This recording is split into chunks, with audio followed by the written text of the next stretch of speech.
Perëndia na ndihmon gjithmonë, por nuk na shfaqet. Meqense Perëndia na ndihmon gjithmonë, le të mos përqendrohemi vetëm në botën e dukshme, por të përpiqemi të ecim me Perëndin në botën e padukshme. Le të shohim së bashku Eksodin, kapitulli 17. Udhëtimi 40 vjeçar i izraelitëve në shkretëtir është një mësim për ne.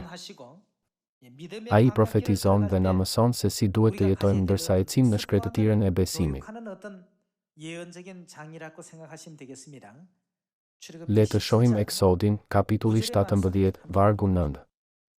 Ata lexojmë nga vargu 8. Atëherë erdhi Amaleku për të luftuar kundër Izraelit në Refidim. Dhe Mojsiu i tha Josueut, zgjidh për ne disa burra dhe dil për të luftuar kundër Amalekut. Nesër do të jem në majë të kodrës me shkopin e Perëndisë në dorë. Josue bëri ashtu siç i kishte thënë Mojsiu dhe luftoi kundër Amalekut, ndërsa Mojsiu, Aroni dhe Huri u ngjitën në majë të kodrës.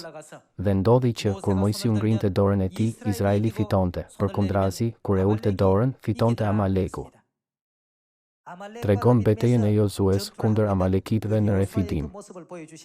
Këtu, Josue po lufton në vijën e frontit. Mojsiu po e mbështet atë nga pas dhe Perëndia ia jep këtë fuqi Mojsiut. Duhet të mendojmë për këtë lidhje.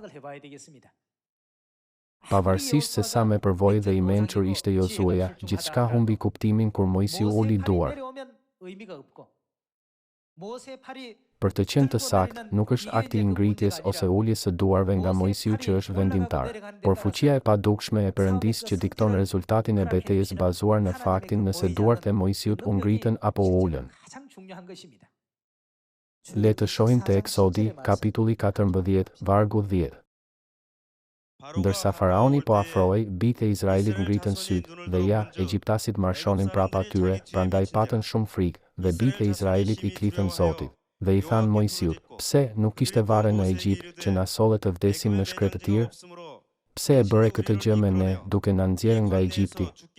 A nuk ishte vallë kjo për të cilën të flisnim në Egjipt, duke të thënë, na lë rehat, kështu do të mund të shërbejmë egjiptasve? Sepse për ne do të që më mirë të shërbenim egjiptasve se sa të vdesim në shkretëtir. Por Mojsiu i tha popullit, mos kini frikë, qëndroni dhe çlirimi do të vijë nga Zoti, i cili do ta bëjë sot për ju. Sepse egjiptasit që shihni sot nuk do t'i shihni më kurrë. Zoti do të luftoj për ju dhe ju do të rrini të qetë.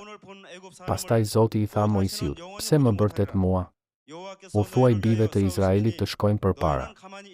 Dhe ti ço lart bastunin tënd, shtrije dorën mbi det dhe ndaja atë, në mënyrë që bijtë e Izraelit të mund të kalojnë në mes të detit në të thatë.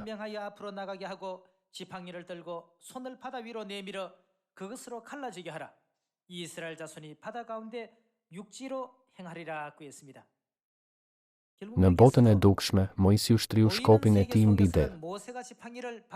Megjithatë, në botën e padukshme, Perëndia shtyu detin prapa dhe i ndau ujërat sapo Mojsiu shtriu shkopin e tij. Gjithashtu, të mendojmë për historinë e Davidit. Kur djaloshi i ri David mundi Goliathin, nëse Perëndia nuk do të kishte qenë me të, a mendoni se djaloshi i ri David do të kishte qenë në gjendje ta mundte Goliathin, të cilin e kishin frikë edhe gjeneralët? A ishte ndonjë ligj që diktonte që guri nga hobeja duhej të godiste pikërisht në ballë? Kishte një probabilitet 1 në 1 milion. Ishte e pamundur. Megjithatë, meqense Perëndia ishte me të, si mund të gabonte guri? Prandaj, ndërsa ecim në rrugën e besimit në Ungjil, nuk duhet të përpiqemi vetëm të shkëlqejmë nga jashtë për t'u parë nga të tjerët në botën e dukshme, por gjithashtu të kujtojmë se Perëndia gjithmonë na vëzhgon dhe ecën me ne në botën e padukshme, duke u gëzuar sa herë që ecim me zell në rrugën e drejtë të Ungjillit.